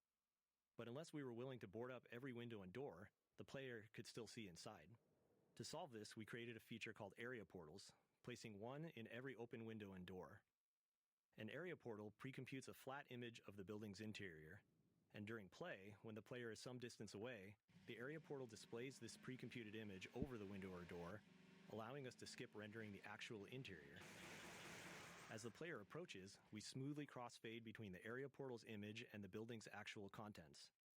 With careful use, area portals helped us to meet our performance goals on Coast, along with the occasional door that closed itself behind.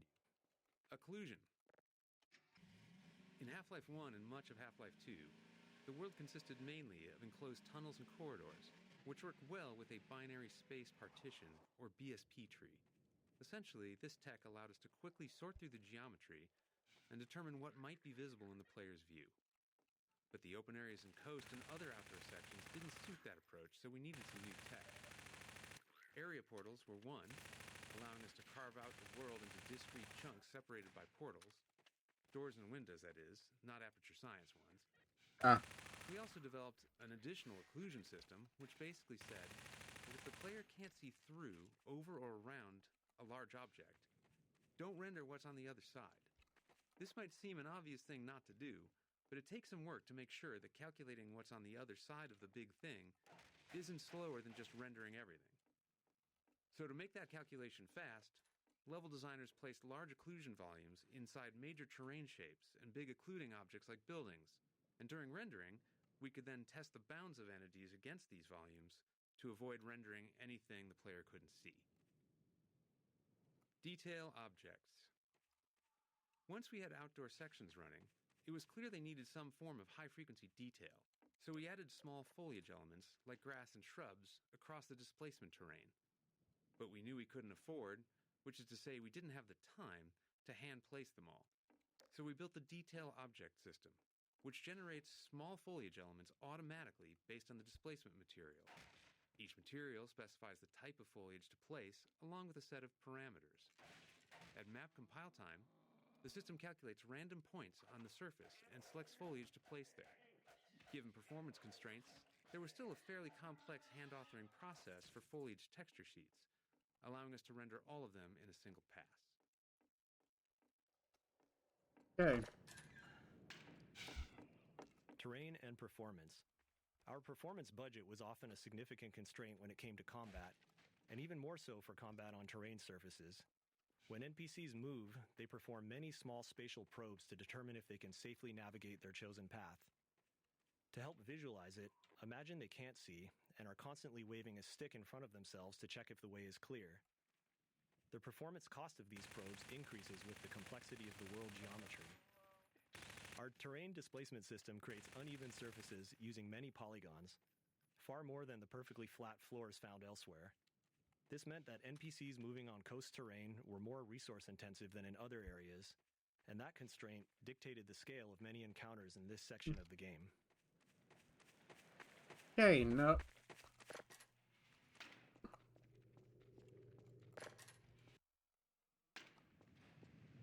So when I get to sand traps, I'll end the video and I'll do another one later. The bridge. Bridge. This bridge section was inspired by the Deception Pass Bridge, just up the road from Valve's office. Really? We initially built this section as a pure navigation puzzle, gradually layering more gameplay into it. It also became the primary test case for our players' edge friction. In our movement system, we subtly increase friction on the player's deceleration as they approach the edge of a surface. Players have never noticed it, likely because it aligns naturally with their goal of stopping at the edge to look down, matching human tendency to move more slowly and carefully near a drop. But it's a critical feature for this part of the game. We know this because at one point during development, we accidentally broke it, and suddenly all of our playtesters started repeatedly falling to their deaths. Bridge playtesting. The bridge section was always a high point in playtests, with testers consistently having strong reactions to it. The The tension they felt while slowly making their way over the girders Like was this? visible in their movements. Over time, we layered more challenges into the traversal, and playtests only became more entertaining to watch. From the train rumbling across the bridge and shaking the player, to a surprise head crab in a shack that seemed like a safe haven midway through, we did feel a little guilty relishing the No head crab. playtesters' visible stress, but we weren't total monsters. After players made it across the bridge, they'd breathe a sigh of relief, disable the Combine shield, and then realize they had to return across the underside. Concerned they might be bored on the second trip, we decided to add a gunship to keep them company out on the girders. Bridge. How nice of them. We were particularly happy with the gunship fight, despite it being tricky to set up given the level geometry. Being on the underside of the bridge allowed the gunship to move fully around the player, using all 3 dimensions to position itself above and below at different moments. The girders provide plenty of high-frequency cover, creating opportunities for the gunship's fire to there's produce that grab. fun and dynamic visual and audio display.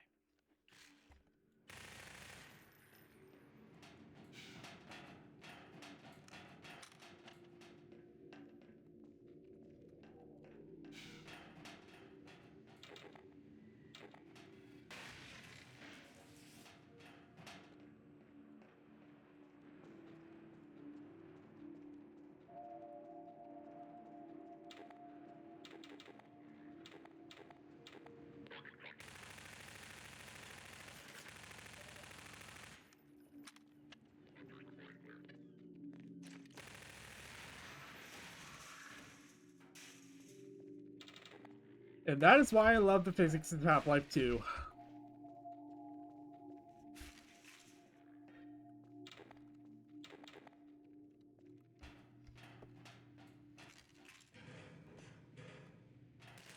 Ah, what? Fuck.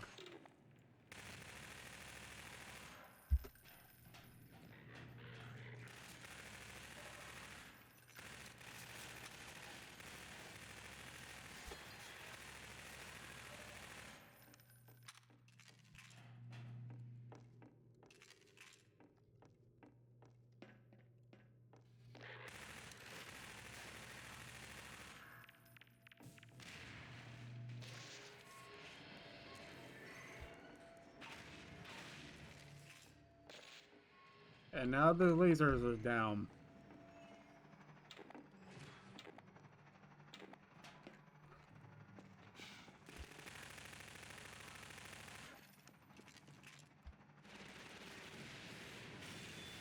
Okay, I guess we can't go there again. Ah.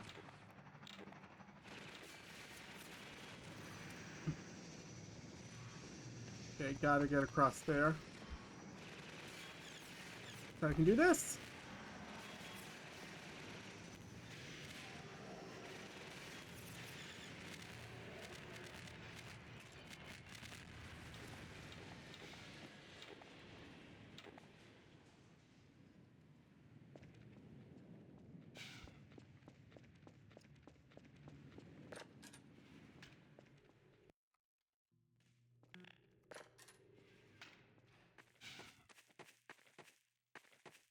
I got for no clip.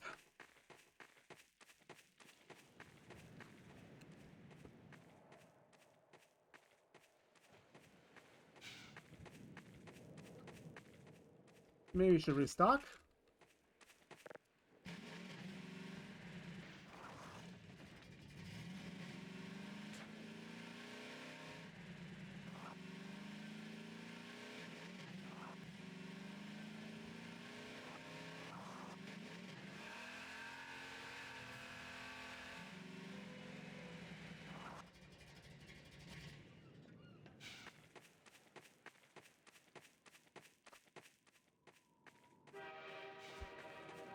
I gotta trigger it. Took me a pass.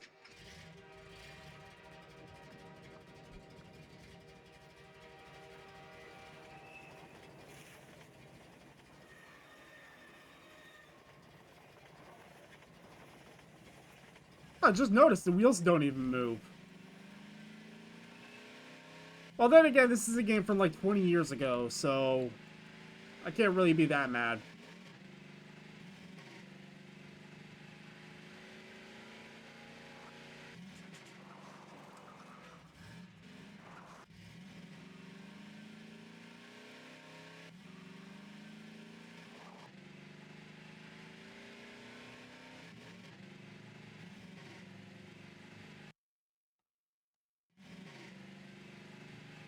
Ooh, sand traps.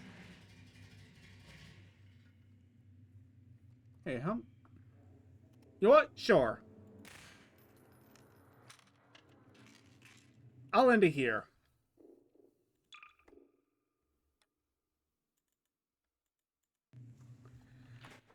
So, yeah, that is all for this time. If you enjoyed the video, leave a like, subscribe, and click the notification bell to be notified every time I upload an episode.